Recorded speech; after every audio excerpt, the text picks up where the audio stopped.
Well. Here we are in the Triple R Studios, Love that name. Ray's Record Room, for the first episode of How's That, the podcast. Hey! Yeah. So, let me introduce the other two blokes in the room besides myself. We've got Sugar Ray Nosti. Or Some people call me. Rackmundo, depending on As where you you're would call from. me, yes. Down the far end opposite me, we've got the man Mike Whitney. Also known as the Widow. The Widow. And myself up the end here, Andrew Dawson. The Doors. The Dawsey. Dawsey used to bounce on. Dawsey was Dawsey on the door. I've been known to do that in the past. So, You have not. So don't fuck with Dawsey. That's what I'm saying.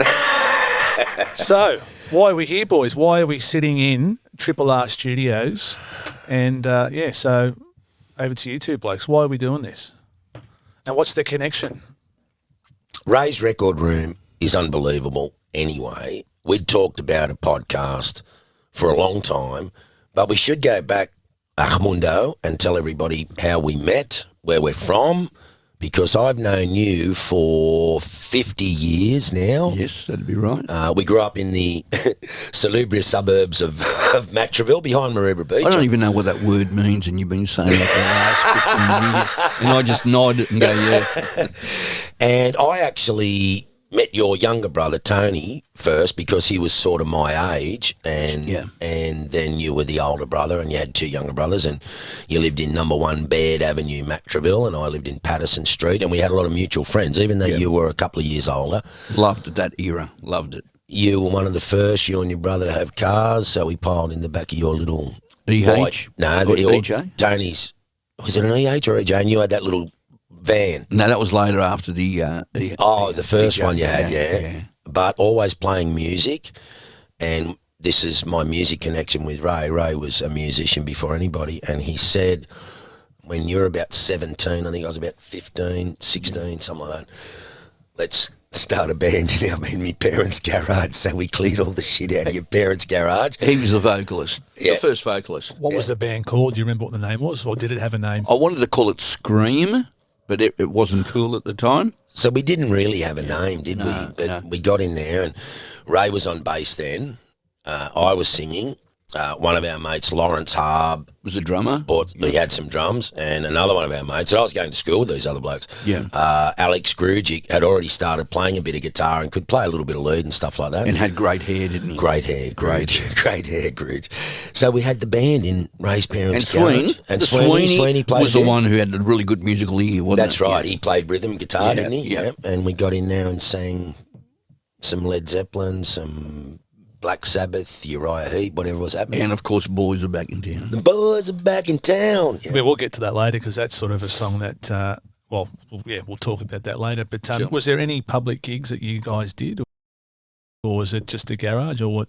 Yeah, at parties. We just used to get up in parties. Every now and again. And We'd that'd only be at about parties. it. We were really young, you know. It was just in the garage. It was so much fun. And then, if I remember right, It was Lawrence sold his drums because he wanted to buy a V8 Ford.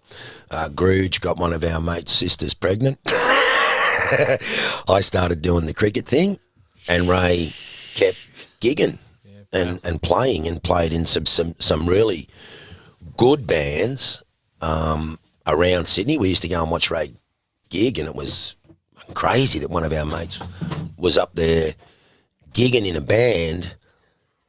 And he'll tell you this story too, Ray. About 18 years ago, I was doing some voiceovers at Channel 7, and I knew this guy had played guitar because he had an acoustic guitar in the voiceover booth, and his name was Jim Astley, and he threw me this CD and said, put that on in Sydney Weekender, you'll enjoy it. So I put it on when I got back to Sydney Weekender in a little machine on the TV, and there's Jimmy just crushing this song with a lead break. Then it pulls out, and there's Ray on the bass, and I rang him up straight away, that's Ray Nosti on the bass. After that, well, Ray and I hadn't seen each other for how long? About 10 years at least, maybe more. Easy. And we said, why don't we get together and just have a jam? And we had 2 jams in this studio at Channel 7. That's 17 years ago, I think, or 16 years ago. Wow. And that was the start of the Mike Whitney band, which we gigged for, 13 or 14 years, something like that, 15 years maybe. And then that moved into where we are now with Oz Icons. So Ray was my musical connection all the time. Wow. The whole time. And I loved music as well. Had a lot of albums. My sister had a lot of albums. We sang all the time, my sister and I. She's actually got the voice, my older sister, Christine, really good voice. But we sang all the time and loved music. And he was playing, like we'd try and drag him out. He'd tell us, we'd try and drag you out of your bedroom. And what's that thing called? Tick, tick, tick. Metronome. The metronome. He'd be doing the beat, going, oh, I've got to do me fucking whatever you were doing on there. I can't remember what Whit and scales. Marta would be going out for the night, and they'd have a couple of girlies, and they'd come back into my room, and I'd be in there, let's go see what Ray's doing. And they'd come in the room, and I'd just be practicing me bass, and they would just sit down and just watch The child the whole prodigy. time. Yeah, they just couldn't believe how good I was. He was- Oh, sorry, did I say that? No, he was exceptional then. Give yourself a rap, And Ray. only ever got better, mate. Ray's one of the best bass players I've ever seen. And still today. Yeah, absolutely. Genius, Still mate. today. Genius. So, tying it into the reason I'm sitting here and how I came across you blokes, was it probably... I Because don't you know. saved me. Yeah, well, you were managing You absolutely saved the me. Mike Whitney band and Wayne Pearce and the Big Hitters, which is Yes. another story we can talk about with Junior Later, at yeah. some stage. But you were sort of at your, looking to do Wits something. end. Wits end. I was at the end of my wits. And it just so happened that I was in a band and running a band called the Oz Icons. And I can't even remember how. I'd filled in a couple of times. That's right. That's Because right. we needed a bass player. And then you didn't have a bass player and said, oh, look, you're interested in doing this. And did I fall over and start kissing your feet? I can't remember. It was something Almost, silly like that. almost. It was something like that. You were much less stressed. I was just so happy that someone's actually said that to me. So Because a lot of people didn't think that I would do anything other than the Big Hitters and the Mike Whitney band because I'd done it for so long. But It was very, because I know him so well, really stressful managing those two bands. And what happened when you come along, it all folded into one. yes, so you came and became the Oz Icons bass player. Then you decided that you would get Wits. No, hang on. I offered you, I said, look, I still play with Mike Whitney and Wayne Pearce. Are you interested? Well, mate, did you go yes as quick as anyone? You would have won that competition on TV with the quickest. Yeah. No, you were very, very keen on that, weren't you? Really? Yeah. So But it that's was your vision doors that you saw straight away, didn't you? it was, and I $signs. I had actually met Wits before. Yeah. A couple of times, even though he probably didn't remember at that stage, because my brother-in-law Yeah, I was going to mention that. used to play with Hugh Wits at Randwick. Yeah, Richard Cheequy. And so Who? Richard, Richard, the blaster, the master blaster, Richard Cheequy. I remember his brother.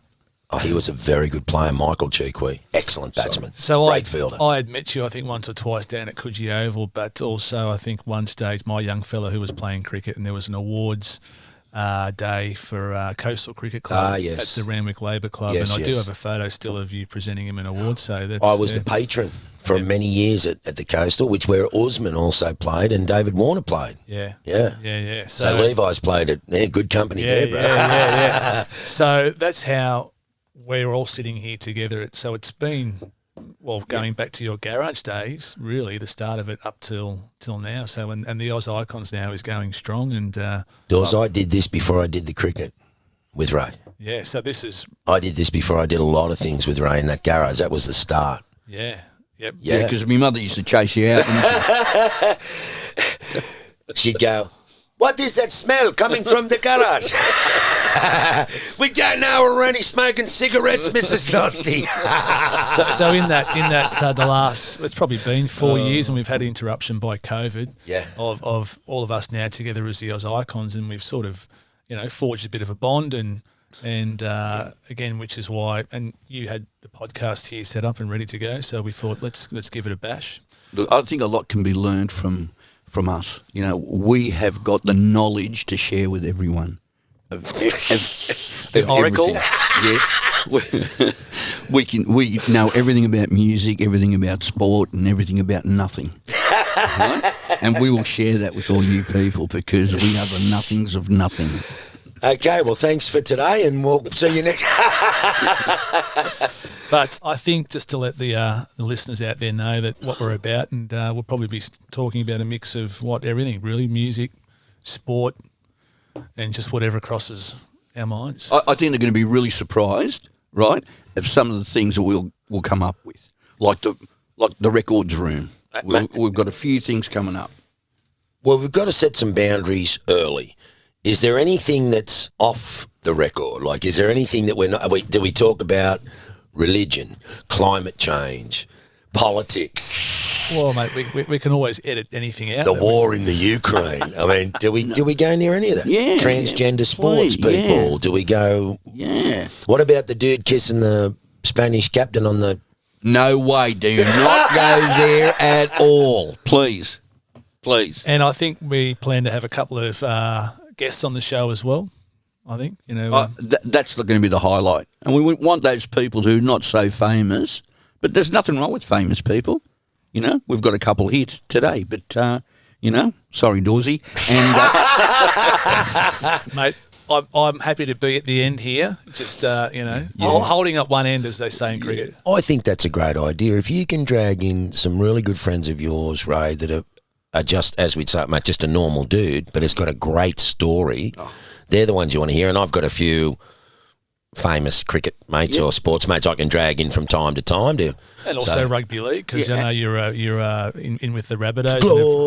Glory to Chelsea. You only got to mention the name, do it. Put the hand straight on the heart, see that? Given that you're a Doggies man. Well, and Ahmundo's a Tigers man. Well, that's it. Well, let's not talk about the Bulldogs because... Or the Tigers. Long suffering fan here, and that's why, as you guys already know... That's why we're getting on too. Well, an aficionado of obscure rugby league nations playing each other in internationals, and I know I'm always harassing you blokes about my favourite team in the Czech Republic. Yeah, what's that? What are they called again? Mad Squirrels. There's no team called the Mad Squirrels. There is a real team in the Czech Republic called the Mad Squirrels, and what we'll do on our website... Now, hang on, Doors. Are you telling us that there's some serious rugby league being played in Czechoslovakia or Poland? Where'd you say? Mate, there's too many nations to reel off. You got the Czech Republic, you got Slovakia, you've got Ukraine, Germany, Poland. Is the NRL involved in that, or is it the World Rugby League more? There's European Rugby League Board. I'm not sure if that's the official name of it, because when Ray and I have been harassing Junior Pearce about the NRL giving us a job, about supporting some of these nations. And what are they called? The Mad Squirrels? The Mad Squirrels. Now, why can't we go over there to Czechoslovakia 100%. and do the podcast, interview the Mad Squirrels? We've got no fucking idea what they're going to be talking about because we can't speak Czech and they probably can't speak English, but we just let them go. Yep. Let them go. We'll do it from the sideline, bit of a sideline. Oh, that would be fantastic. Now, Junior's a commissioner. Surely he can tip us in. Well, he's going to put us on to Tony Grant, he's the head of the International Rugby League Board. So Ray and I are going to be in there fighting for the Serbias and the Poland. Hey, what about the Oz Icon gigs? And the Squirrels. The Squirrels. Are you going to take the Squirrels over the Oz Icons? Well, mate, we'll just have to... Are you going to try to squeeze that in with the others? We'll just have to work out when we're going to do Oz Icons gigs and all that kind of stuff. Maybe we can take the Oz Icons when we go and do the podcast for the Squirrels. Oh, now you're really putting it all together now. That's the old management skills coming back together. I've got one more question about the Squirrels. Have they got a tackle that they actually call the squirrel grip? Gold. Yeah, we know. The squirrel, he's got him down with the squirrel grip. And the expert at that was Martin Bella, I believe. I remember Ryan HG when they used to commentate on State of Origin. Marty Bella was the squirrel gripper.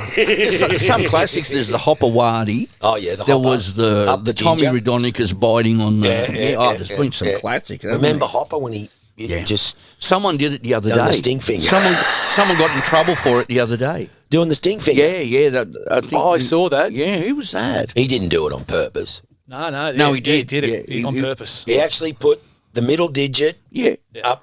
You've had that done, haven't you? Didn't they do that in cricket? Yeah, they did. Didn't they do that after you lost to the West Indies? Didn't Alan Borders all bend you over and go, here, boys? When you lost to the West Indies, bro, you didn't have to do anything because you were fucking injured and battered to a pulp from the bowling, in my day, anyway. I heard blokes were, batsmen would get violently sick before they go and face Holding and Crew. Yeah. Is that right? Yeah. Wow. I've seen guys vomit in the dressing room before they went out to bat.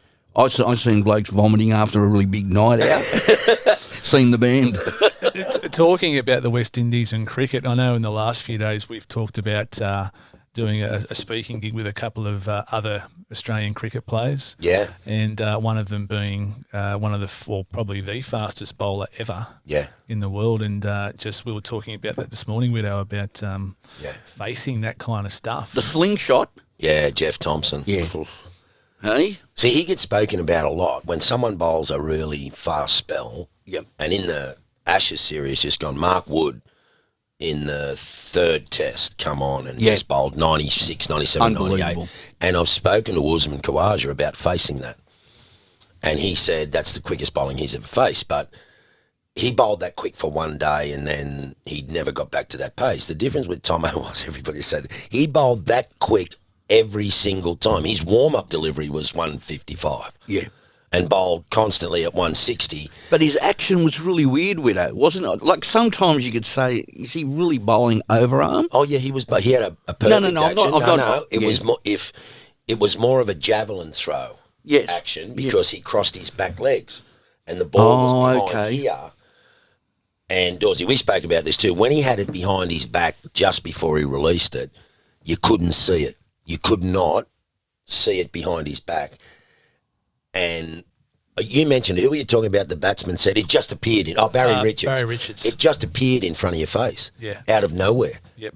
At that pace, it's less than 0.4 of a second. Yeah. It's less than half a second. How the fuck do they hit that? And so when you were playing against Tomo in the Sheffield Shield, when he was then for Queensland, you obviously would have faced him a few times. Yeah. And no disrespect to your batting, Number 11. but being a number 11, do you think that he would have gone a little bit easier on you, or was he the type of bloke that no matter who was bowling to, he was going to take your head off? No, he was really, really amazing at that. He never bounced the tail ever. Yep. He didn't have to.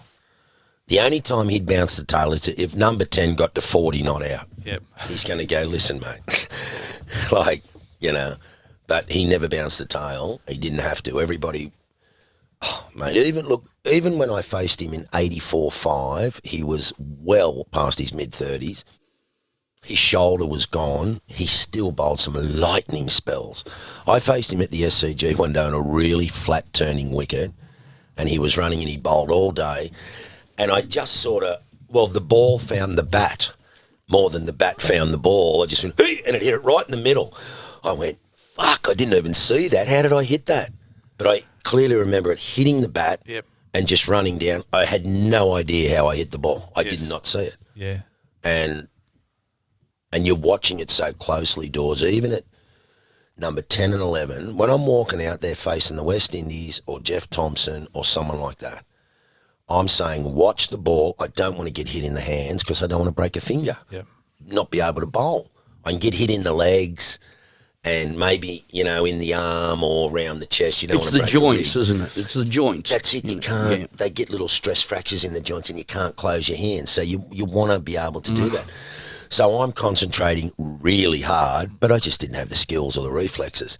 And look, when I'm going in, if Jeff Thompson's got 3 or 4 for, he wants a 5 for. And I just used to go, what a hog. Just bowl at the stumps. You got a similar story to that, I think you've told me before, with Courtney Walsh, and he's hit you in the head. Yeah. In the helmet. Yeah. And you can tell the story, but I think you said to him, mate, just bowl on the stumps. What are you doing? That was my last test, and I was in with Damien Martin. Great batsman. He was a very good player, Marto, and a good boy too. And he'd played 5 or 6 tests and hadn't made a 50. And when I went in, he was like 45 not out. And I went, you'll be right, mate. I'm going to face Carl Hooper, who was bowling spin. Yeah. And the quicks were on Cool, the other end. so, Hooper so was it came. Yeah. And good batter, Carl, too. So I got a couple off Carl Hooper, and then we made a mistake in the running, and I ended up down at the wrong end. And Courtney's bowled a bouncer and it hit me right in on the emblem and gone to second slip. And Brian Lara's caught it, but of course it wasn't out. And at the end of the over, I said to Courtney, fuck, man, you don't have to bowl short at me. He went, that's not short with us. That's a good length. Hit me on the fucking badge. Oh, mate. That's a good leg. He went, sure, it's over there. And he's pointing 3 feet above my head. I said, just bowl it at the fucking stumps, man. Like, What's wrong with them, Widow? I'd been in for too long. See, if you were in for too long and you batted 10 or 11 and I was really good mates with Viv, if I was in for more than 2 or 3 overs, he'd walk by and say, with those, play a fucking shot. Or get out, man. Get out. Because you knew the bumpers were coming soon. They'd pitched a few up, but not too many. So when you get hit flush on the badge like that, Yeah. your ears start to ring, or what happens? They rang for 2 days. Have you spoken to him lately? How many times you reckon he's been hit? They rang for 2 days. In those days, there was no concussion test or nothing like that. just come on, change the helmet, ringing already in the head. It hit me right on the forehead, bang, like How that. times have changed, eh? And seriously. yeah, 2 days. I was probably semi-concussed, but you just in those days you didn't worry about it. I got hit probably 10 times, probably 4 or 5 times without a helmet in the early days. Wow. And yeah, easy half a dozen times playing short cricket or test cricket got hit. But that was probably the big one. Yep. Just went bang, and the sound in your helmet, and then your ears start ringing. And back to Tomo for a second. I haven't really studied much about his batting. How was his batting? Where did he bat? Was he 10, 11? Where was he? Was he really? Yeah. Wasn't he higher up? No. Oh, wow. Nobody bounced him. I pitched every delivery up to Tomo that I had to. Not even the West Indies? Nah, man, they pitched him up. But he was also like the Shane Warne, you know. He liked going out, didn't he? He had dressed up, had great hair, didn't he? The Really? thing about Tomo that I love is that he's never changed from day one. It's the same bloke that when he was 20 to where he is now. He'd have to be 70. He'd be close to 70. He wears the tropical shirts out. The suit and tie's never been his thing. And I've seen him at functions where there've been black tie functions and he's had a suit on but not the tie. And he's spoken and said fuck about 100 times, but it's not offensive the way he uses it. He can get away with it for some reason. And he's got some very funny stories. But it's not him that you need to ask about, is he the fastest bowler? It's the other people like Viv Richards and people that faced him. Yeah. And Viv goes, yeah, Tamo, ho, ho, ho, Tamo, woo. Really? Yeah. That's like a rap, isn't it? Yeah. Well, I know you've previously spoken about, you said Viv faced Tomo in one of the fastest spells I think ever in the West Indies and how he dealt with that and what happened. Yeah, during World Series cricket, Graham Yallop was the Australian captain of what was left. And he took a side to the West Indies and they got absolutely creamed. And he wrote a book after it, Graham Yallop, called Lambs to the Slaughter. It's an insane book. Anyway, they had an hour to bowl in one test match on one day. And Steve Rickson, who's a great friend of mine, played a lot of short cricket with Stumper and he coached us, was the wicket keeper. And Tomo bowled this particular spell. Look, everybody that was there said no one could bowl any faster than that. And when you talk to Viv about it, Viv said he hooked him for 2 sixes, but makes a point of saying that they were both top edges. Yeah. Top edge with us, Like, top edge, yeah. top edge, which meant it just got on him. He still hit it for 6, but the fact he told me, he made a point of saying, I got a top edge. Now, Viv would never say that. Viv would tell you every ball he hit in the fucking middle of the bat. But this day, that's his roundabout way of saying he was that quick.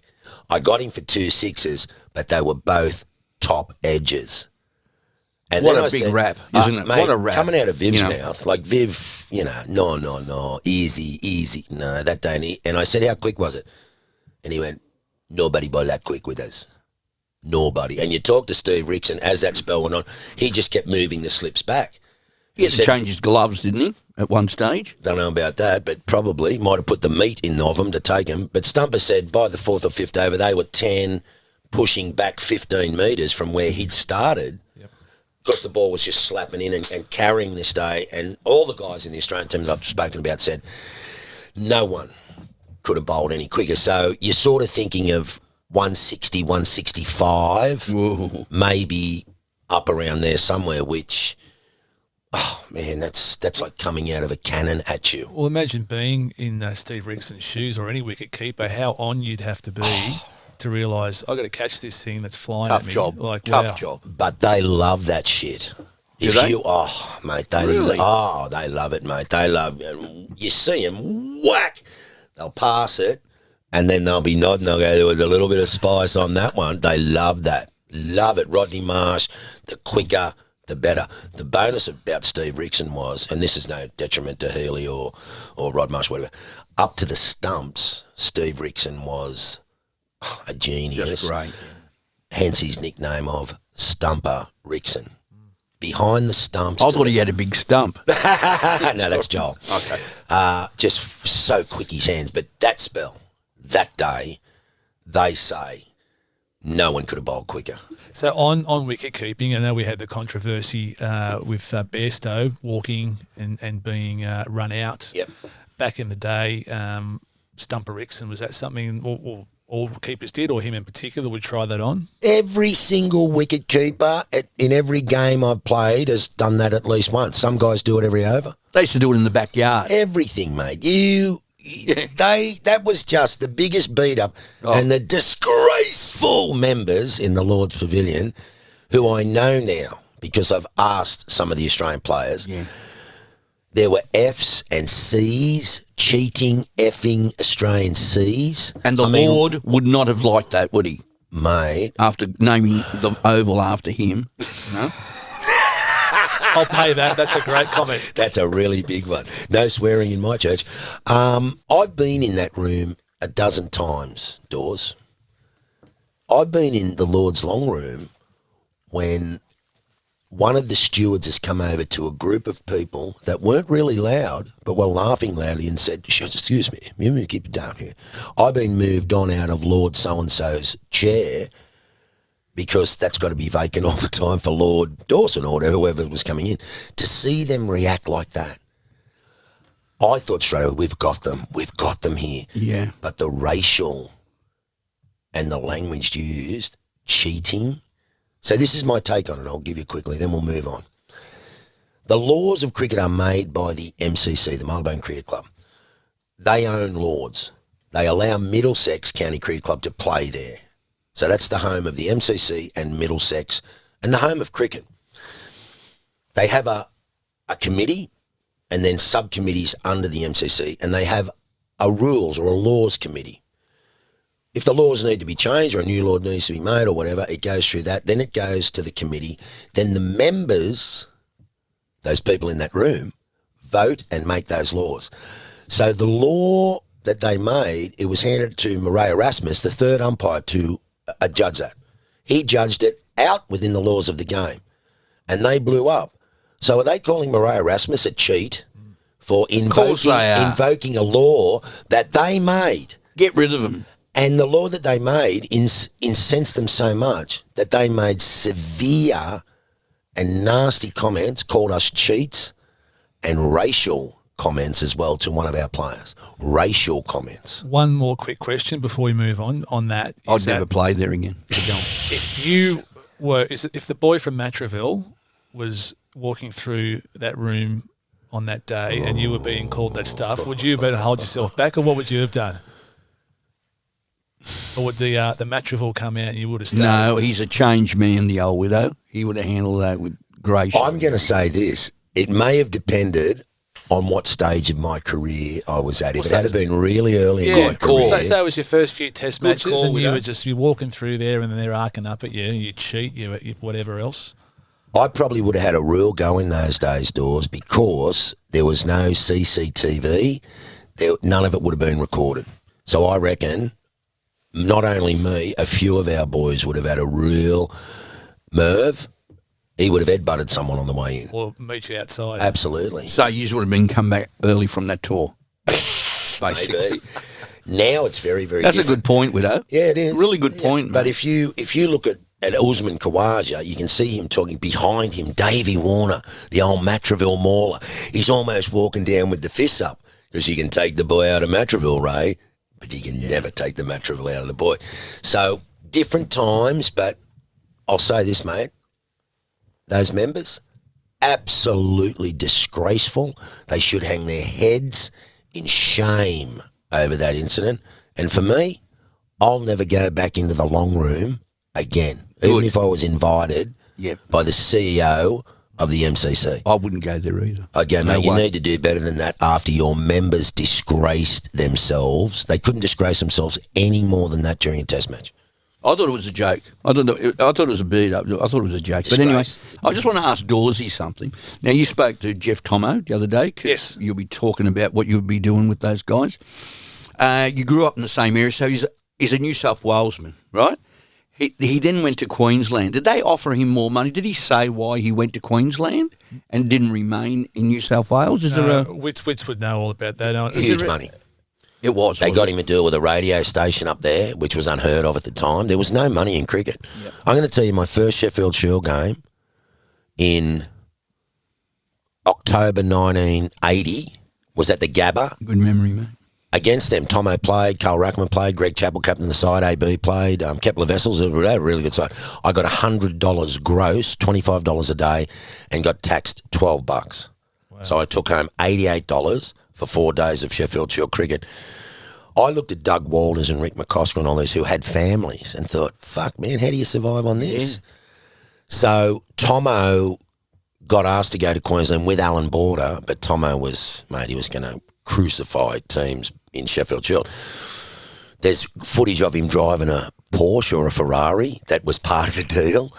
And he had this radio station thing which was worth $100,000 or something. But in those days, back in the late 70s, that was an arm and a leg. And I only brought that up because I used to love him, right? Like Tomo was my favourite. And when he went, I was gutted. Yeah. Do you know what I mean? It's like when Alan Border went. Yeah. You know what I mean? There's a few of them that have gone. Dirk Wellham, remember when Dirk Wellham? Dirk went up there. You know? Yep, Dirk played for Tassie. Do you know that Dirk Wellham's one of the few people ever in the history of Australian cricket to captain 3 different states? Unbelievable. He captained us, Queensland and Tasmania. That's right. Well, on that, this has always come about because in the summer, or this coming summer over the cricket season, we're going to do a couple of speaking gigs with Wits. Lenny Pascoe and Tomo. Now, you know how much I love a chat. Tomo and I will not get a word in when Len says. But tell Widow what Tomo said to you about Pascoe. I've rang Tomo and Len's obviously give Tomo a heads up that this is going to happen and already sent him the photo, unbeknownst to me at that moment, of the promo with the 3 you blokes on there. Yeah. And I said, I'll introduce myself. Hi, Jeff. Len, he... I had a chat to him yesterday for about half an hour, and he goes, "Did you get a word in?" There you go. And then I explained to him that no, it was a really good chat because I'm a Bankstown boy myself, and here I am talking on the phone to one of the greats of not just Australian cricket but world cricket, and saying that, mate, I just grew up a few streets away from you. And went hang on, Dawes, you're a Condell Park boy, aren't you? Yeah. So Tomo was a Condell Park boy? He lived in Market Street. And that's Condell Park? That's Condell Park. And what about Lenny?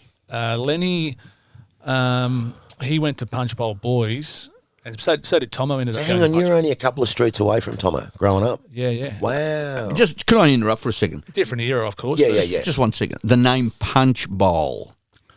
I know how that happened because, again, I know it's a bit of a long story, but isn't it a punch bowl you put punch in? Yeah, but what happened back in the early days of the Sydney colony, if you lived on the southern side of the Cooks River, or if you wanted to get across the northern side, you would have to go all the way to South Strathfield, Enfield, and there was a depression in the landscape. And you could cross there. And the shape of the depression was called the Punch Bowl. Oh, no. That is unbelievable. So Punch Bowl Road runs from there all the way down to Georges River. So they called the suburb, you have to go past Lakemba, but the next suburb is Punch Bowl. And it looked like a punch bowl. The depression in where the river was, so people could, if you lived at, I don't know, Arncliffe or somewhere like that, you could come around and cross there. Because there was no bridges? Is that right? I don't think so, but this isn't a very, I'm talking about probably the early 1800s. Wow. Yeah, right. Because like Arncliffe, there was a big cliff and you go, Arncliffe. And you're going to... But anyway, sorry to interrupt you. No. Your story was pretty... But again, this is I'm a big history buff, so I've read a lot about the history of Bankstown back to the early days. So I was talking to Len about the old stomping grounds that he used to go to, the Three Swallows Hotel, and I know the place well. We never went to the Three Swallows when we lived at Matraville. But that was one of my favourite gigs to go. Oh, to the see a Three band. It's on the Hume Highway at Bankstown, and Len was talking about many other places in Bankstown. So I think when we do our speaking gig, there's going to be a few questions to Len about what he got up to around Bankstown, and probably Tomo as well. Don't ask him a question. Correct, Whit? What do you reckon? Really? He's a star, mate. But they're not the only famous Bankstown dudes. Like, Well, you played with a couple of other very famous. the War Twins, unbelievable. Plus, Danny, the younger brother, and Dean. Dean played for South Australia. Ian Thorpe. But John Conrad's a swimmer. And he had a sister, Isla, I think, Conrad's. They both went. John Howard. Yep. Paul Keating. Paul Keating. Yep. Mate, that's provided a lot of... Brian Brown. Wow, the actor. I didn't know he was a Bankstown boy. Yeah, Panania. He grew up in Panania. And there's a theatre in Bankstown called the Brian Brown Theatre. The War Twins... Unbelievable. The Wars, I think their dad owned the newsagents in the Panania shops. Yeah. Roger, and who was a fantastic tennis player, won New South Wales doubles titles. I think their mum won over 50s, started playing squash and won the Masters world title. I mean, it's not a bad family. Yep. Don't take them on in any sport with a ball. Well, that's it. Talking about the Wars, when you were playing, when you came back to play grade cricket for Randwick and you played against Bankstown, Steve and Mark would have been playing for Bankstown at the same time? Or? Yeah, and Steve Small and Wayne Holdsworth and a shitload of other great players. So do you remember your clashes against Steve and Mark in those days? I only played them once in grade cricket. Yeah, I was fucking into them and they wanted to belt me all over the ground. This is what people used to say to me. When you go to Sheffield Shield practice, like, what happens? I go, what do you mean? Like, we're fucking into each other. Like, if 99%, if we didn't have a Shield game on that following weekend, I was playing one of those dudes, either Trevor Bayliss or the War Twins or Michael Bevan or Mo or Steve Small or Slats in a grade game. Yep. Was I going to go easy on them in the nets? This is what's coming on the weekend, and they were trying to belt me around. So the level of training was super, super high. Yes. And if we played grade cricket against each other, mate, it was on for fucking young and old. Don't worry about that. And that's what band rehearsal should be like. Exactly like that. We should be getting in there and just giving it to each other. Well, and on to you, Sugar Ray. Your sporting career, I believe. Yeah. Did you play cricket? I know you played rugby league and you were a lock or tough leaguey, mate. Yeah. Or a 5'8". Yes, I loved rugby league. But cricket, did you play cricket? Yeah, as well? played cricket. Yep. Yeah, Played what cricket. would you consider yourself an all rounder? What was your? Yeah, forte? I was an all rounder. Yep. And what did you bowl? Like, were you? I was medium pace. Yep. Yeah. But I just played everything. I remember one game. We were playing. I can't remember where it was, because that was about 15 years ago. No. How long ago? About 50 years ago. Yeah, 40. But, yesterday, and and I remember the blokes going out. One of the batsmen came out and he goes, "Mate, watch it because he's bowling. You think it's coming up, but it's coming short, and you're going to hit it up. Be careful, whatever you do, okay?" So what happens? I go, hit it up, you're out. Listen, do you still want to play on the weekends? Like, yeah. Well, we're glad you just played base. And I've got a question for you. We've heard why punch bowlers punch bowl. Do you know why Matraville is Matraville? Because was it John Matra that came out here, or was it very close? Giuseppe Matra? It was James Matra. Yeah. And James Matra was an Italian-American diplomat that came on the First Fleet with Philip. Oh, that far back, wow. He came on the First Fleet and he was a diplomat from America to just sort of check a few things out and what was going on with this First Fleet and what's over here in this, Great Southland and all this sort of stuff.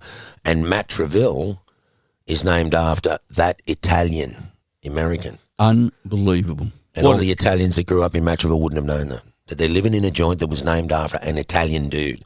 Matra, James Matra. Yeah? Can I just go back to that? Have you been to Matraville lately? Yeah. It's changed, hasn't it? Yeah. Our days. Yeah. Where's that post office that we used to all hang around? Where's the Rendezvous Cafe? Where's that? The Rendezvous. What about? I didn't know what Rendezvous was. And I used to say to my mate, let's go to the Rendezvous and get a milkshake. Where's the drive-in? Where's that Oh, gone? how good was the drive-in? Come Oh, on. man, that's another podcast just talking about What the about the drive-in. Matraville Hotel? Was that a place you used to frequent or not? I used to be a paper boy, right? And I remember there was a lot of factories around there. And I remember they would be packed out for an hour after work. Yeah. I think it was from 3 to 4 or 4 to 5, I can't remember. All the blokes would be there and they'd all be having the schooner and I'd be selling every paper. Yeah. And they'd all be like full of soot and whatever. You'd have a couple of schooners too, right? Oh, yeah. I love a beer. Anyway, Pick up those glasses that got an inch in the bottom, whip that down. and I'll tell you what, Dawsey, the women had a separate area. Yeah, they did. Right, 'cause I in the remember- lounge. They Yep, weren't allowed in the bar. Yep. And all the blokes were there, and then, mate, they're all home for dinner. It was incredible. It was like the 6 o'clock swill, they called it. Is that what it Well, the was? pubs shut at 6 then. They'd open, some would open 6 till 6, some would open 10 till 10, Yeah. and the 6 were the early openers. And Matraville RSL, you've been there, haven't you? Yes, yep. Can you remember the plane Yeah. that's on the wall? Yeah. Like, how long's that been there for? Like, really? Since we were young. What was that depicting? What was that? Was that Second World War. Second World War. Something like that. So back Yep. to your sporting career again, Ray. Can I know mention the Matraville Hotel? Yeah. I grew up in Matraville, and my family had a house there until a couple of years ago when my mum passed away. I would not have been into the Matraville Hotel in all that time a dozen times. Why? I don't know why. It was over my back fence and 5 minutes walk. But I don't think...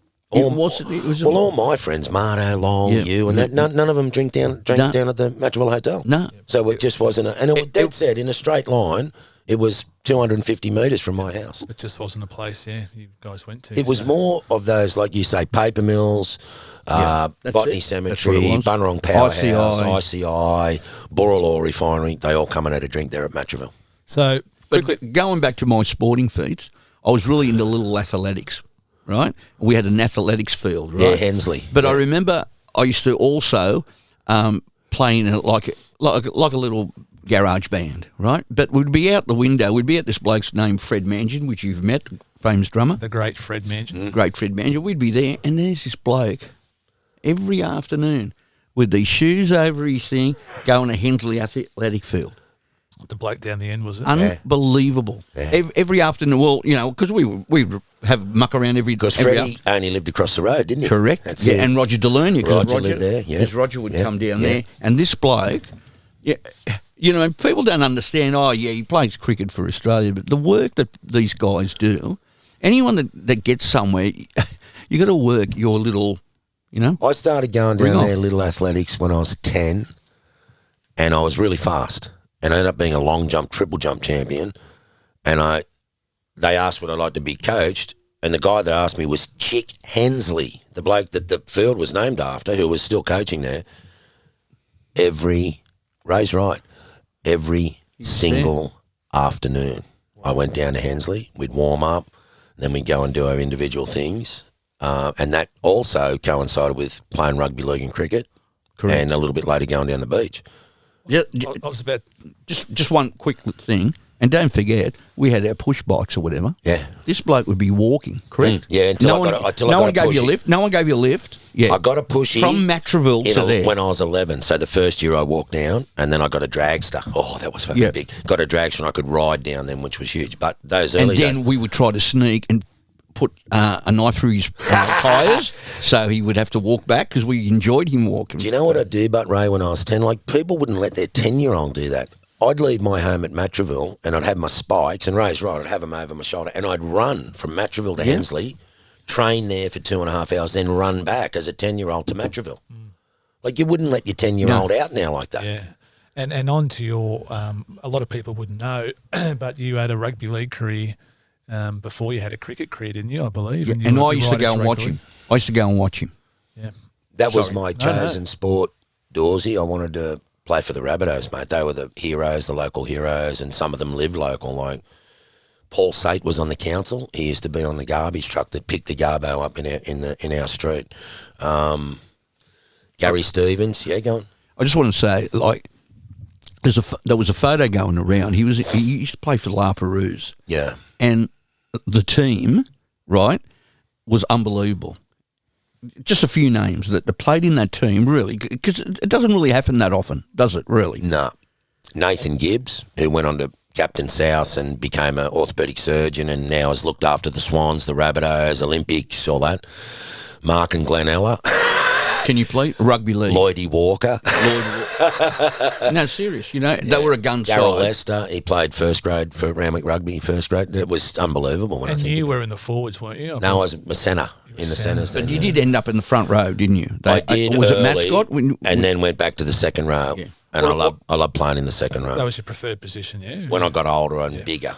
Now, the team that I seen them play in the grand final was Kensington. And the halfback was Rodney Churchill, who that's right. He's been in the media. That's a bit, right. But, Rod Churchill was there. Yeah, and we couldn't believe they got because they were both good sides, weren't they? Really good sides. Yeah. You know what? Larpa, when I was 16, that side sort of disintegrated because all the boys from Larpa, the Elder Brothers and Lloyd, and they all went to play rugby at Maddow High. And then Nathan went to Kensington, so I went to Kensington and played a season there at Kenzo, and Rod Churchill was still playing. And Clive used to come down every now and again and run the fucking training sessions at Kensington Oval. And we knew it was Clive. I mean, Clive Churchill. I think about it now. And I just didn't get it back then. It was Clive Churchill. I've got shivers down Mate, he'd come to Kenzo and he'd run a few little things, and, it was Rod's dad. But we knew it was Clive. But I think about it now. Legend. I shake my fucking head to think he used to come down and train us as 16 and 17-year-olds. Well, I want to talk about my illustrious rugby league career. No, come on, man. Did you play rugby league? You played keyboards all the time. Reesby Heights Ex-Servicemen's Club. I think the club as a football side is still going, but the actual club premise is only a small club. I think they're called Heroes Hill or something it was called. A lovely name. And I think Bankstown Sports, one of the bigger clubs, bought it and then ripped all the pokies out and put them elsewhere, and now the clubs, it's being turned into duplexes or something. But that would have been a tough comp, really. They've been the Bankstown area, mate. I'm talking about the late 80s. Tough. We would Working class, we would play St John's. They were tough from Lakemba. Yep. All these huge boys of Lebanese extraction just wanted to take your head off and just wanted to belt the crap out of it. How come they were shaving at 14 and 15? I remember one bloke, we were playing at our home ground at Neptune Oval at Reesby Heights, and this is under 14s. One of their team members turned up in a Datsun 180B, got out, had a beard. So obviously would have been 16 or something, but was playing in the under 14s, and turned up in the Datsun with a beard. And his girlfriend was holding the baby. When I say a beard, it's like it's not obviously a full one, but like it was pretty thick for a supposedly 14-year-old. So it's unbelievable what you can do with birth certificates, isn't it? Yeah. And then playing in the high school side, the Condell Park High School, playing in the Commonwealth Bank Cup. You would know about that competition. Mate, my son loved it. Yep, Yeah. I loved it. Yeah, and I remember one game we were playing at home against Miller High School. Oh, another tough one. And the whole side were Kiwi blokes, Maori guys, and they were all massive. Tough. And I remember the first hit up of the game from one of our forwards, he got knocked out. Yep. First tackle. Yeah. So everyone's looking at each other, aren't they? Right, First tackle, you're going, he had to get carried off, oh, no. and I'm in the centres, and all the forwards are talking amongst themselves, going, who's going to run it up? And I put my hand up and said, like, all you pussies get out the way, and I had a go. I got belted, but what are you going to do? Yeah, you got to have a go. Yeah. Really, it's And a do or couple of years after I left Condell Park High School, our school got banned from the Commonwealth Bank Cup because they were involved. because they were getting knocked out in games. Because I know they were involved in a massive all-in brawl at which they started, and they got cut. Well, not for how many years they got banned, whether it was just that year or... Tough, mate. I remember hearing stories about... Did you remember hearing stories about like the Bankstown area and that? Like, you know what I mean? Oh, yeah. Before it got really heavy at Parramatta and Penrith, like, that was really tough out there. I remember. Mate, everyone every used time to talk about we it. played grade cricket against Bankstown, there were sides that you knew it's going to be on for young and old. Bankstown always had very, very competitive cricketers that would dust up down to the last over on the second day. Yep. And that's what you wanted, great competition. I know in rugby league, one of our rivals at Reesby Heights was St Christopher's, and they were at Reesby just down the road. But at one stage, they had the record for supplying the most first-grade players to the, the New South Wales Rugby League competition. So it's just an area that produced a lot of that'd great be similar sportsmen. to us with Holy Cross at North at Ryde. Yeah, we wouldn't don't like Holy Cross, do we? Isn't it amazing, Holy but Christ. the amount of Catholic schools in Sydney that have produced amazing rugby league teams and players? Amazing. Well, junior time, Mitchell Pearce went to schools that had just rugby. Yeah. Didn't want to play rugby league, so they changed schools for him to play rugby league, and that's what a lot of the guys did. Yeah. And I know that Todd wanted to move from Epping to Yeah. Holy Cross to get a chance to play in the Commonwealth. But I can remember Sterlo and all those guys went to some school in Parramatta. Patrician Brothers Fairfield. And that was a there's another legendary one. school for rolling out rugby league players, wasn't it? It's like when Benji went up to Brisbane, to that school they're all coming from, you know what I mean? Yeah. And that's what happens, you know what I mean? They must you don't have had- think, but it does. They must have had but a teacher or a brother or a sports master that was real. Because I remember the Ellas and Lloydie and Darryl Lesh and all them went because of this guy called Jeff Mould, who was the sports master at Maddo High. And he really turned that into a unbelievable rugby school. Is that the sports school at Matraville now? It is now. Was that No, a it sports wasn't. school? No, it Right. wasn't. Well, It was just because Matraville Fairfax High. went there too, didn't he? Yes, he did. Yeah, Russell Fairfax. Yep. Back to you quickly, Ray. Sure, I know mate. that you've had a great sporting career, but Yes, then it's you been then you unbelievable. moved into sports management because you and your other half, Sue Nosti, ran the North Ryde Hawks. Yeah. And turned For it into years. a We very were part of a great team. For years you ran that way. Yeah, 20 years. Yep. Todd, my son, played for 20 years. One of the longest players. And you know what I mean? It was 24/7. And that's what you have to do. Yep. All for the love of it, hey? Yeah. So Made a lot of friends, lifelong friends. It's just been fantastic. Got a lot of gigs out of it. So after running a junior football club, you reckon you could step up and maybe be a first grade coach or something like that? Or No, well, I actually coached the last under 6 side before they changed the rules to non-competition, and we'd won that. And North Ryde hadn't won a competition in any grade since '85 or something. So Wow. yeah, I was kind of like this whiz band coach, but it wasn't me. guru. It's the players, the players. I had some players who were just unbelievable. Yeah. Other coaches from the Leichhardt side, in the under 6s, and you take a kick from goal, and no one got anyone, but we had a guy who kicked them. You know what I mean? And they were just in shock. Did any of those guys kick on to play? A couple, which was Dean Webster. His father played first grade. Gary Webster played for Balmain, Newtown and Wests. He went up and played in the grand final. Seabold was his coach. Oh, yeah. When they went up to Queensland. Why do And they all talk like that? Like Seabold talks like that. Demetrio talks like that. What? you know why? Because it was They've the been punched elbow in the throat, No, yeah. it was the elbow. Gary Larson, remember Gary Larson from North Sydney. Hey? Geez, he was a tough sucker. Who else? Darren Lockyer. Lucky. Oh, there's got to be more. There's got to be more. Some of them. But it's yeah, just- the elbow in the throat, not very comfortable. And you know what? In those days, they didn't show any pain or anything. That's what happens. I'll have this voice, Yeah. But yeah, So when you were running the North Ryde Hawks and then Part of a team, yeah. part of a team, Yeah. and Junior Pierce, that's how you sort of yeah. Well, we were building it up, and we had Gary Wester was the president, and I was on the committee, and Sue was secretary, and I was one of the vice presidents and stuff like that, and it was him who brought all the other guys through, and we tried to get a family thing, and that's what you do with football, and you would do with cricket, and you would do with the band, and you know what I mean. You get a family atmosphere, and you treat everyone different. Not like some parents were focused just on their sons and daughters now, but we just tried to do that, and then Wayne Pearce came, and then Mark Lawson, who played first grade for Balmain and West, and you'd have all these first graders. Paul Nobby Clark, he coached a winning side at North Ryde, and you'd have all these. Ron Ryan who played first grade for Roosters and that. Did you find that attracted more people when they knew that those older guys were there at the club? Junior, Ronnie Ryan, all those Yeah, guys? I thought it was because of me, but it must have been. I think it was them. So when say for example, using just Junior as one example, Yeah. when he came to the club and Mitchell was playing, Yeah.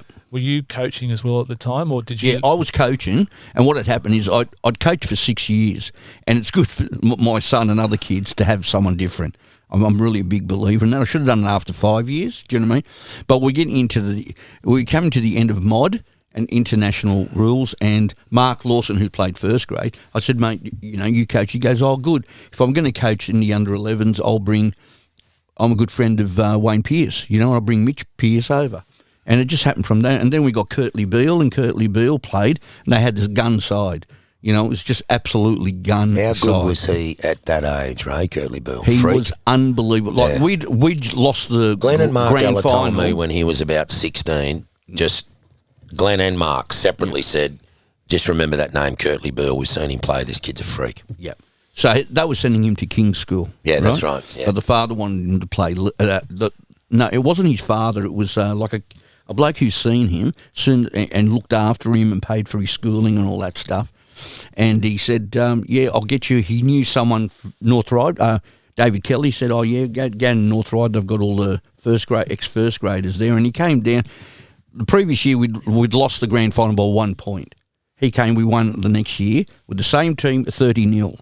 Oh, wow. He didn't score all the points. Yeah, do you know what I mean? but he just organised it He all. was just like gun. You know what I mean? And look, the other team, had Jake Marquito, who played first grade for St. George, and you know what I mean, they had all these really great players too. So that, mate, hats off to you, for building, and Sue as well. It was a big part of it, building that club up to such a point that you're attracting players and ex first grade players like that. It's I'm going to add this, Dawes. People do that. Ray and Sue, without even asking, would not have taken $1 out of that club in 20 years, would have only given things to the club and tried to help the club. There's people at Randwick Petersham like that, where I'm the president of the cricket club. They're so hard to find, man, that just want to dedicate themselves for nothing because their sons are playing or they love the club or they love the cricket. And to do it for 20 years, bro, my hat off to you and Sue. Wonderful. Thanks for effort, that. mate. Huge effort, because I know what it's like being in the It's cricket just club. unbelievable. It's hard work. And the most satisfying thing is, and you would know this, Dawsey, that the guy who's running the club now, who's bringing it back up, because they haven't got many sides, Matt Van Noosten, I coached him when he was 4 years old in the under sixes. Oh, wow. Wow. And you know what I mean? Now he's the president. Oh, rat bag of a bloke, mate. I love him, right? But, mate, he has come a long way. Bro? No, he's come a long what's his way. name? You Matt met Van him. Heusen. Yeah, I met Oostendorp, isn't Yeah, it? that's right, yeah. Matt Van Oostendorp? Yeah. Is that his full name? Yeah, Matt Van Oostendorp. Are you listening, Matt? He'll be listening. He's a Ray great just bloke. said you're man. Great fucking bloke. crazy. Great bloke. Great bloke. And in a similar vein to you, Whit, I believe that you've been re-elected for your 23rd year as president of Randwick Petersham. Yeah, we've got an audience is just sitting over Thank you there. very much. Thank you. No one wants to do the job, Dawes. Look, Ray will tell you this too. You think about giving it away, and then at the end of the season, there's a project that comes along, and you That's go, it. oh, we'll knock this project off and get the new stand done at Coogee Oval, and then I'll think about, and the stand's got to be done at Petersham Oval, and then we've got to renovate a wicket square somewhere, so we've got to go to the council and ask that, and then we want a player to come to the club, so can you ring him up, Widow, and say come to the club? And you realise that there's always something to do. There's never going to be nothing to do. Well, as well, when you've been and playing, obviously, since you're a young fella at that club. 1976, I turned up there. So it's part of your family. So it would be hard to step away, even when that time comes, when you need to move on to something else. It's when you've been at that club and done so much for it for so long. It's part of it's a huge thing. It is. Look, I've always had this opinion. If I didn't go to that club when I was 17 and they nurtured me and encouraged me and said to me, we think you got some chops, but you got to train hard in the nets and all that, I would have never played for New South Wales. Wow. So Big rap. this is what happens when you play for Australia. When you retire, some people want to stay at that level, coach and assist. Some go back to Shield level. There's a lot of help at those two levels. There's not a lot of help at club cricket. And I thought, I'll go back to club cricket and help Randwick, which it was then, but 23 years ago we merged with Petersham Marrickville to create a new club, Randwick Petersham. And I'm glad I have done that because I feel like I'm giving back at grassroots level. And and I love the club, and I love the people in the club, and I just love what we're doing. So You mentioned a while ago that the club has around 100 volunteers who help and do it all for the love of the club and the sport. we've got about 120 to 40 players. We've got 7 teams, 2 underage sides, so that's 9 teams. We'll have women's teams very, very soon. The only people that get paid at our club are the coaches, but that's what they do for a living. So we expect to pay our coaches. Wow. No one else takes any money. No one. No one on the committee. That's incredible. Well, like you, Ray, I've been there since 1976. I have not taken $1 from the Randwick Cricket Club or the Randwick Petersham Cricket Club. I couldn't do that. I owe them. And I'm going to say this. I could be the president till the day I die, and I will still feel that I haven't repaid the debt. That's how much I respect that club. And the elders from that club, Alan Turner, Lyle Gardner, these guys that really helped me. And my father had just passed away as well when I was 16. So I was treading this, go a bit crazy, get on the piss and fight and all this. He was. Yeah. Man. Well, Ray was there, mate. He knew what we were all like, a few of us like. But I didn't find cricket. Cricket found me. And then after a season, in 4th grade, I just went, oh, man, how good's this? I want to learn more about this. I want to be more involved. And the rest is just the most beautiful story of all time. And can I just say, being in a committee, there's more than all that stuff. I used to love going. I'd be a representative to the Balmain because North Ryde was in it. So I'd go to these meetings every Monday, and you're dealing with all the other members from the other teams, crazy dudes right? at their meetings, isn't it? And also the judiciary. I used to love the judiciary. And just thinking about it now, the two of you guys, your connection, not only the music back in the day, and then you split apart, but in that meantime, you had that both were doing the Didn't even know. Didn't know. No. management of the sporting community sport. Yeah. But you know what, Dawsey, if I didn't do the North Ryde thing, I would have never met Wayne Pearce, who got me back into music. Yeah. Basically. Yeah. That's the beauty of it, you know? What about you managing, Dawsey? How do you... Yeah, I liked... Because you manage the bands and you've done a fair bit in your day. I suppose it's like Ray said, you just try and create an atmosphere in the group Fantastic. of a sort of a mateship, a family kind of thing. Harmony. And it's like... Do you know that Elton John song? Harmony. Gee, I Are you allowed to really sing love that? you and I want to love you forever. Great song. Just, Sorry. Whenever Never you want to heard it. sing a song on the podcast, we're not going to stop you. Will they ask for money for that? Because it sounded like Elton. Yeah, or maybe it's a copyright issue. We'll find out before we put it to air. Well done, Widow. But I think it's like any job, isn't it? You want to... It's not the actual job; it's the people you work with that make the job. So, if you can have people around you that are good people, there for the right reasons, and, on the same page. yeah, and the rest will happen by itself. Yeah. You know? I think we're both... If you said to Ray and I, you're really happy that you did the 20 years and that I've been the president for 23 years, and I say jokingly, I can't find anybody to do it. There's so many projects at the club now, I can't step away for a couple of years, but I'm happy to know that, acknowledge that in my own head. Yep.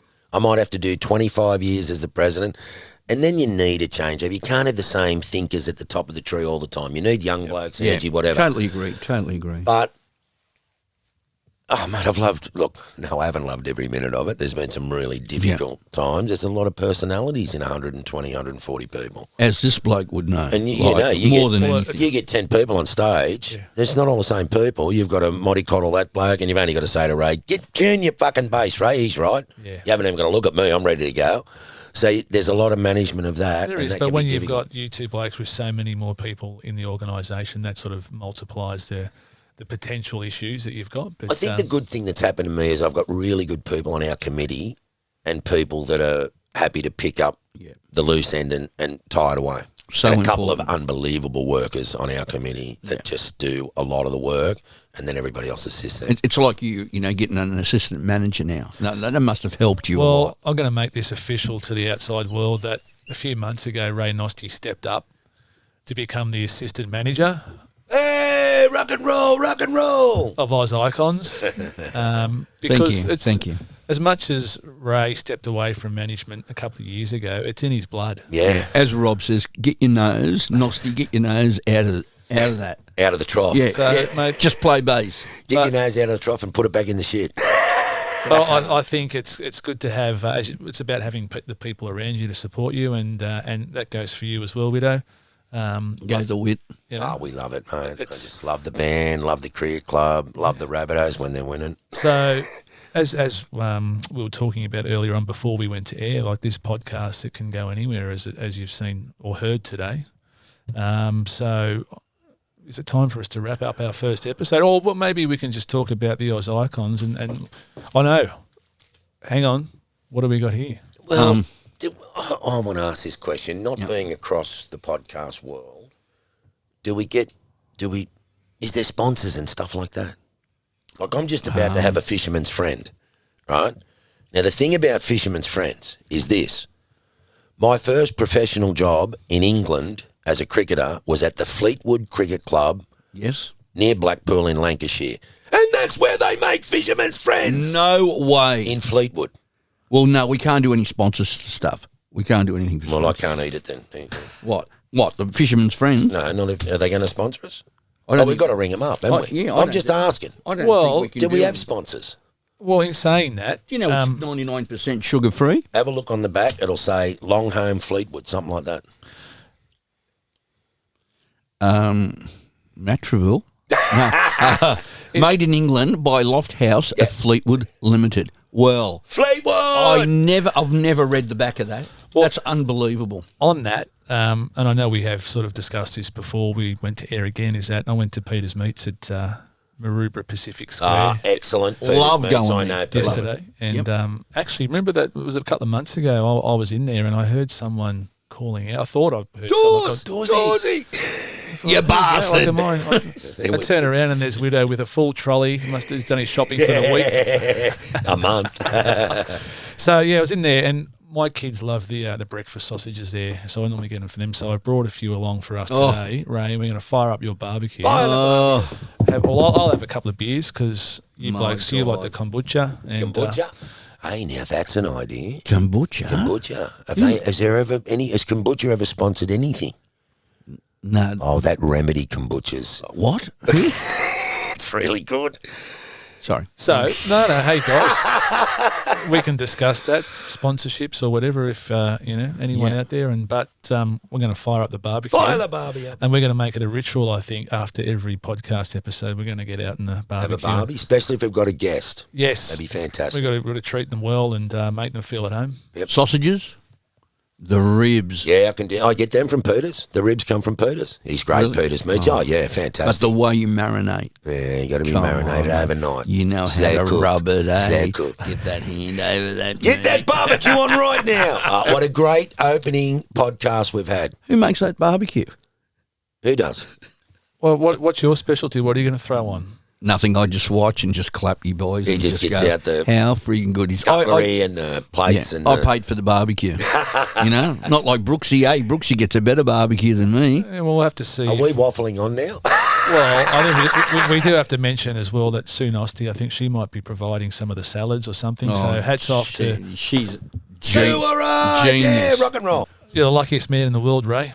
Yes, I know, because she's made another big pot of soup. You know, that vegetable soup we had not long ago. Pretty good. Oh, that's the With the entree. sourdough. Anyway. That's the entree. Thank you, everyone. Love yous, rock and roll. So, Ray, you can go and turn the barbecue on. Sure, mate. And when he's gone, we'll do the podcast for real. Yeah, and then I'll play some naughty 90s music, okay? All right, love you, everybody. All right, over and out. And come and listen to us on the next one. Peace and Cheers. love. See you guys. Bye.